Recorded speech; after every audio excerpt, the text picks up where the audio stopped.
नमस्कार, आमने सामने न्यूज में आपका स्वागत है। मैं हूं फैयाज हुसैन। खुर्जा के पॉलिटेक्निक एसजीएस कॉलेज में आप पार्टी के प्रत्याशी केपी सिंह का समर्थन करने पहुंचे आप पार्टी के आला नेता मनीष सिसोदिया। उन्होंने सभा को संबोधित करते हुए सपा और भाजपा पर अपनी तीखी प्रतिक्रियाएं व्यक्त की। देखिए रिपोर्ट। उत्तर प्रदेश के खुर्जा में आप पार्टी के नेता मनीष सिसोदिया का स्वागत नगर के एसजीएसजे पॉलिटेक्निक कॉलेज में आप पार्टी के कार्यकर्ताओं ने बढ़ चढ़कर किया। आपको बताते चले, मनीष सिसोदिया यहां पर गौतम बुद्ध नगर के प्रत्याशी केपी सिंह का समर्थन करने पहुंचे थे। सभा को संबोधित करते हुए उन्होंने बताया, आप पार्टी के सुप्रीमो अरविंद केजरीवाल से लेकर पार्टी के सारे प्रत्याशी कारगर और ईमानदार हैं। और आपको करना नहीं है, करना भी है। रोजाना कम से कम 100 लोगों को समझाना पड़ेगा, 2-3 दिन 1000 लोगों को समझाना पड़ेगा कि भैया ईमानदारी और बेईमानी में से एक चुनना है। ईमानदारी को चुनना, बेईमानी को मत चुन लेना।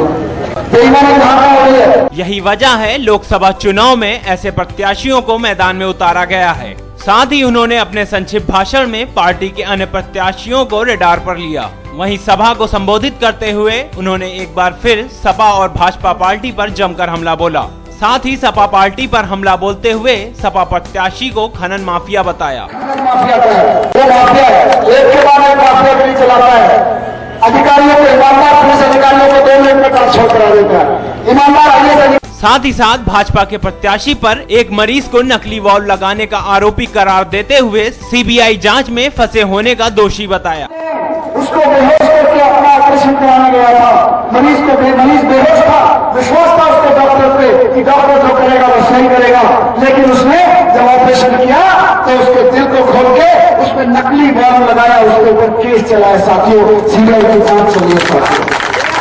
आप पार्टी नेता मनीष सिसोदिया को सुनने के लिए बड़ी संख्या में राजपूत समाज के लोगों के साथ साथ मुस्लिम समाज के युवाओं की खासी भीड़ देखने को मिली। वहीं दूसरी ओर आप नेता मनीष सिसोदिया सभा स्थल पर अनुमति के निर्धारित समय 7 बजे के बाद ही आए और उड़न दस्ते की मौजूदगी में भी सभा में बोलते रहे। आचार संहिता के उल्लंघन के बारे में पूछा जाने पर उड़न दस्ते के प्रभारी ने बताया कि सभा की वीडियो फुटेज की जांच के बाद आचार संहिता के उल्लंघन का मामला दर्ज कराया जाएगा।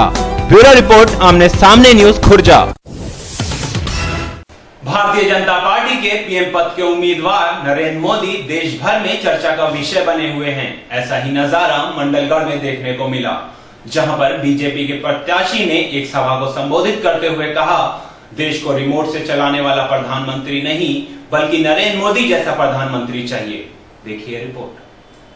भारतीय जनता पार्टी के पीएम पद के उम्मीदवार नरेंद्र मोदी देश भर में चर्चा का विषय बने हुए हैं। कुछ ऐसा ही नजारा मंडलगढ़ में देखने को मिला, जहां पर बीजेपी के कार्यकर्ताओं ने एक सभा को संबोधित करते हुए कहा कि देश को रिमोट से चलने वाला प्रधानमंत्री नहीं बल्कि कार्य करने वाला नरेंद्र मोदी जैसा प्रधानमंत्री चाहिए। नहीं है, देश को बचाने के लिए इसके अलावा कोई दूसरा इलाज है नहीं। कांग्रेस का विदाई और नरेंद्र मोदी का आगमन, जिससे देश को भूख, गरीबी और भय से मिटाया जा सके। साथ ही साथ बीजेपी के मंडलगढ़ प्रत्याशी कटारिया ने कांग्रेस पर जमकर निशाना साधा।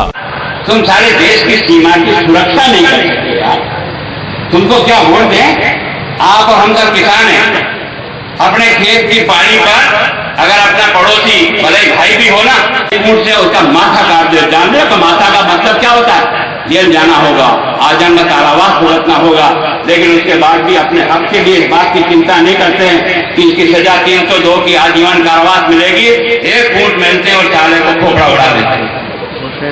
और कहा, अब समय आ गया है कांग्रेस को जड़ से उखाड़ फेंकने का। साथ ही साथ कटारिया ने कांग्रेस की प्रदेश सरकार पर विफल रहने का आरोप लगाते हुए मतदाताओं से भ्रामक प्रचार से सावधान रहने की अपील की। साथ ही साथ भारतीय जनता पार्टी को वोट देने की अपील की। ब्यूरो रिपोर्ट, आमने सामने न्यूज, मंडलगढ़। उत्तर प्रदेश के अमेठी में बहुजन समाज पार्टी के प्रत्याशी डॉक्टर धर्मेंद्र प्रताप सिंह ने अपने रोड शो के दौरान कांग्रेस के युवराज राहुल गांधी पर जमकर हमला बोला। साथ ही साथ विभिन्न क्षेत्र के गांव में जाकर चुनाव प्रचार किया। देखिए रिपोर्ट। उत्तर प्रदेश के अमेठी में बहुजन समाज पार्टी के प्रत्याशी डॉक्टर धर्मेंद्र प्रताप सिंह ने अपने रोड शो का आगाज मां भवानी के दर्शन करते हुए किया। इसके बाद उन्होंने अमेठी में सैकड़ों दुकानदारों से मिलने के बाद क्षेत्र के अलग अलग गांव में जाकर प्रचार प्रसार किया। वहीं उनके इस रोड शो के दौरान सैकड़ों लोग मौजूद थे, तो प्रचार के दौरान समर्थकों ने उनका स्वागत फूल मालाओं से किया।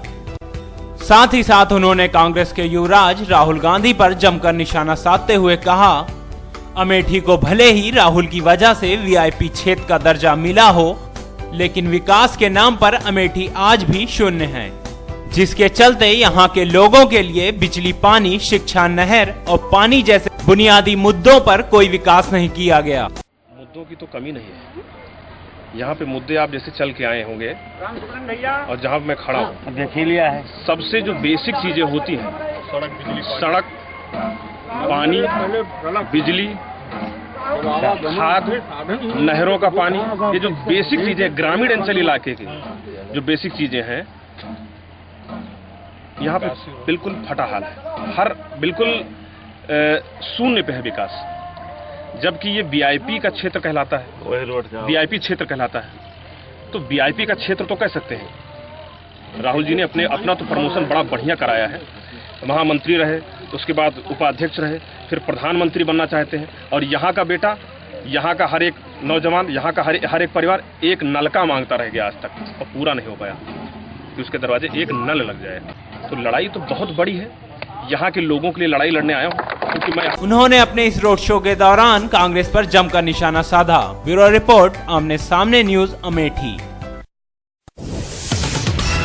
फर्रुखाबाद के कायमगंज में घरेलू सिलेंडर लीक होने से आग लग गई, जिससे तकरीबन आधा दर्जन से अधिक ग्रामीण झुलस गए। वहीं अस्पताल में पीड़ितों के परिवार वालों और स्टाफ के बीच हाथापाई की भी नौबत आ गई। साथ ही साथ ग्रामीणों ने इस घटना के लिए फायर ब्रिगेड को भी जिम्मेदार ठहराया। देखिए रिपोर्ट। फर्रुखाबाद जनपद के कायमगंज कोतवाली क्षेत्र में घरेलू सिलेंडर लीक होने से आग लग गई, जिससे तकरीबन आधा दर्जन से अधिक ग्रामीण गंभीर रूप से झुलस गए। आपको बताते चलें, गंभीर रूप से झुलसे ग्रामीणों को डॉक्टर राम मनोहर लोहिया अस्पताल लाया गया, जहां पर डॉक्टरों ने इन्हें रेफर किया। वहीं दूसरी ओर अस्पताल स्टाफ की लापरवाही के चलते स्टाफ और तीमारदारों के बीच बहस हुई। यही नहीं, मामला हद से ज्यादा बढ़ जाने के कारण हाथापाई तक की नौबत आ गई।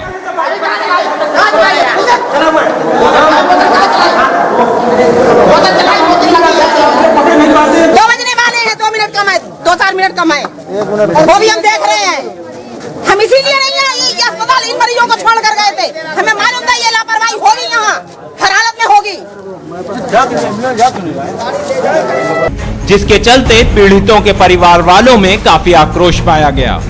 साथ ही साथ ग्रामीणों ने इस घटना के लिए फायर ब्रिगेड को भी जिम्मेदार ठहराया। सब लोग बाहर निकल आए थे। फायर ब्रिगेडियर वाले जब अंदर गए, इन लोगों ने अंदर बुलाया, इन लोगों को, सभी लोगों को सिलेंडर कमरे से बाहर निकलवाया, और फायर ब्रिगेडियर वालों ने ये कहा कि इसे पानी से बुझा, जबकि सिलेंडर की आग बुझ चुकी थी। और उसके बाद में ये बाहर हो गए। एक लोग अंदर था फायर ब्रिगेडियर वाला, तो इन्हीं के साथ में वो भी लपेट गया, और इन्हीं कारण ये हादसा हुआ। फायर ब्रिगेडियर वालों के चक्कर में ही ये हादसा हुआ है। क्या मतलब सिलेंडर को कैसे पानी पानी उस पर डलवा रहे थे, बाहर कमरे से बाहर निकलवा के नल से पानी चलवा रहे थे, पानी चलाते हो, इस चक्कर में ये हुआ है, ब्लास्ट हो गया था। तब हुआ। और उससे पहले सब लोग सुरक्षित थे, सब लोग बाहर निकले आए, सब जो भी स्थानीय सब फायर ब्रिगेड वालों का ये सब जो भी गलत काम हुआ ये सब फायर ब्रिगेड वाले।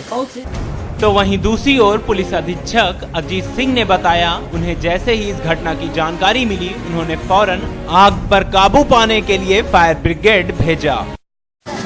ये सिलेंडर लीक हुई और सूचना पर फायर ब्रिगेड पहुंची।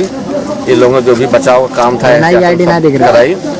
सिलेंडर कहीं किसी कमरे में लीक थी, किसी तरह से स्पार्किंग हुई होगी, किसी ने माचिस जलाया होगा या किसी तरह से कोई स्पार्किंग हुई होगी, जिससे किस गैस में आग लग गई और जिससे 5-6 लोग घायल हो गए। इसमें पब्लिक के 4 लोग हैं, 5 पब्लिक के 5 लोग हैं, जनता 5 लोग हैं और पुलिस के 2 लोग हैं। इन सभी लोगों को बेहतर इलाज के लिए सैफी मेडिकल कॉलेज इटावा भेज दिया। उपचार के दौरान घायलों को सफाई के मेडिकल कॉलेज में रिफर कर दिया गया है। ब्यूरो रिपोर्ट, आमने सामने न्यूज, फर्रुखाबाद। इस बुलेटिन में फिलहाल सिर्फ इतना ही। कल फिर मिलेंगे कुछ और ताजा तरीन खबरों के साथ। तब तक कि मुझे यानी फैयाज हुसैन को दीजिए इजाजत। नमस्कार। Audio Jungle.